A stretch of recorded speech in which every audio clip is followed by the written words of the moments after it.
Hi, and welcome to HRS 5450, Assistive Technology in Sports and Recreation. I'm Carmen DeGiovane.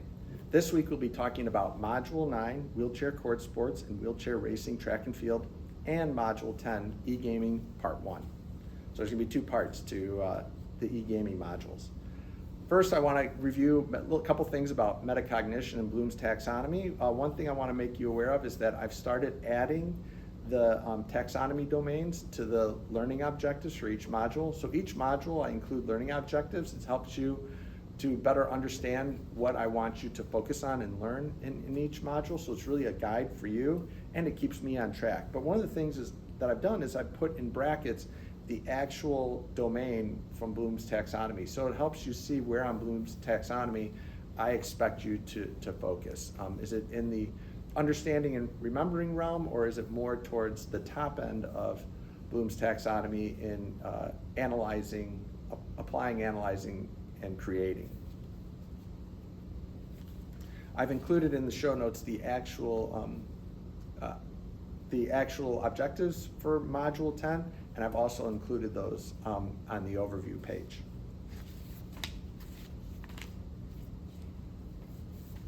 The other thing that's new for this week is I finally finished the book Teach Students How to Learn by Sandra Yancey McGuire and Stephanie McGuire. It was great to finish the book. One of the last things I want to talk about is the motivation cycle. I find that the motivation cycle is really impactful in your learning, and the motivation cycle includes 4 steps: focusing on increased motivation, which leads to increased learning, which leads to increased success, which leads to positive emotions, which then leads to the beginning again of increased motivation. And I'm sure we see that not only in our studying, but in our professional lives, that if we're not motivated, if we don't have motivation to learn something new, we're not going to do it, we're not going to enjoy it. So I include a lot of the videos, and I create these videos and provide outside links so that it motivates you to learn more about assistive technology and to learn more about how people with disabilities use technology every day. And so hopefully that motivation will lead to increased learning. So just wanted to point that out to you today, and I think it's important that students, that you understand what I'm thinking when I put these courses together. Okay, so for Module 9, it's Wheelchair Court Sports and Wheelchair Racing, Track and Field. It's the last segment that's focused on wheelchair sports. So in Module 9, we transition from summer and winter sports to wheelchair court sports, racing, and track and field. The primary focus is on the technology. I grew up my undergrad and graduate world in the wheelchair racing arena. I find it fascinating. I find wheelchair biomechanics fascinating, and that includes kinetics and kinematics.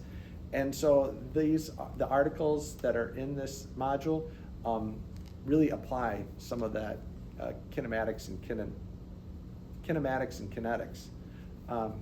And just so you know, I grew up in it both at UIUC,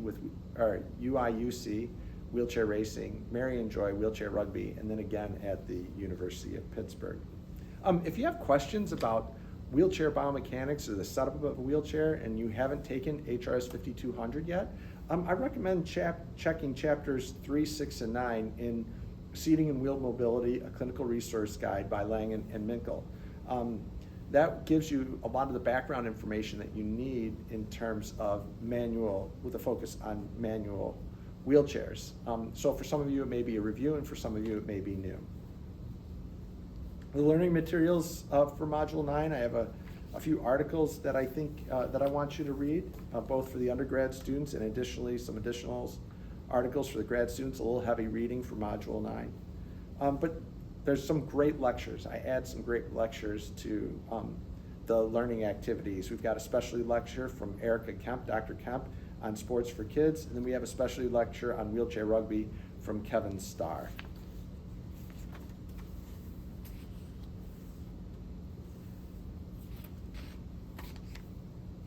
And then moving on to Module 10, E-Gaming Part 1. I find e-gaming just fascinating.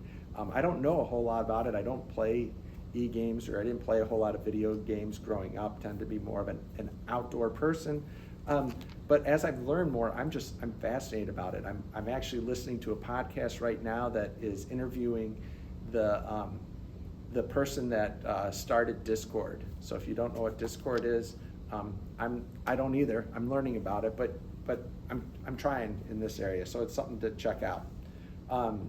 So I've included hopefully a lot of materials that you'll find helpful in learning more about e-gaming and the accessibility of e-gaming. As you know, I'm recording in 406, and sometimes you get a little interruption. So I had a little interruption, so we'll start back up. So I just want to reiterate that, I have to admit I'm not a gamer, but I find it fascinating. And one of the things that I've used to help me learn more about e-gaming and accessibility of e-gaming is ESPN has a lot of information about e-gaming, and Twitch has a lot of information about e-gaming. So I've provided links to both of them here in the notes. Given that there's a paucity of research in this area, I've tried to include a lot of learning materials and lecture activities that will help you learn more about it. One of the biggest things is the video, How Accessible Were 2021's Biggest Games. It's a great YouTube video that I have included that I recommend that you watch for the course, or require that you watch for the course. I also included an overview video from HRS 5100. So if you recall, Sarah Anderson did a couple videos on gaming and virtual reality in HRS 5100. I recommend watching those videos again as part of this course. And finally, I included some resources that focus on game accessibility, guidelines, and design. The most notable is the Accessibility Player Experience Framework, which is supported by the Able Gamers charity and is described in one of the articles that I've included in the required readings. So the learning materials for this week are readings. We have a couple readings, and then a bunch of assignments. The first one being the video, How Accessible Were 2021's Biggest Games, a specialty lecture from Matt Linsenmeyer on e-gaming, and then the overview video from Sarah Anderson, and then a couple assignments that start leveraging both sports and recreation with the semester-long case study, and the one that focuses on e-gaming, which is the e-gaming literacy assignment. There's a lot of cool stuff in assistive technology this week that I want to talk to you about. A lot of cool stuff going on. The first one is the Paralympics, so I included a link to the Paralympics. They just wrapped up recently. There's a lot of content on NBC Olympics, so I've included a link to some of that content. The RESNA 2022 conference registration just went live. That'll be taking place July 13th through the 15th. And so I've included a link to that conference. If you're interested in going to that conference, let me know, just register for the conference. The other thing that was just recently announced is the International Seating Symposium 2023. So we're already talking next year, was announced for April 13th through April 15th of 2023. I included a link to How Accessible Were 2021's Games from Mark Brown, so you'll have that link in these notes. And then I want to wrap up by talking about a couple paid summer internships that I've just found out about. One is at Cleveland State University, and one is at the Human Engineering Research Laboratory at the University of Pittsburgh. The one at the University of Pittsburgh, they have positions for both undergrad and graduate students, and I believe the same is true for Cleveland State University. Both internships are open to both engineers and non-engineers, even though they talk about rehab engineering, they're both open to both groups. And the one at the University of Pittsburgh is specifically looking for, in addition, has 5 additional positions open for U.S. military veterans, National Guard, Reserve, or ROTC cadets to work in Hurl. So I recommend checking those out and contacting, if you're interested in the Pitt positions, checking out josh.marino@pitt.edu. I've included Josh's email in the notes. In closing, I hope you continue using Metacognition, Bloom's taxonomy, the study cycle, the information from the LSU Center for Academic Success resources, and motivation to learn more in this course to be able to apply it in the real world. Thanks for those of you that completed the midterm anonymous survey. I really appreciate the feedback. And then I want to say thanks to Hannah and Kayla for stopping by the AT Center on March 10th.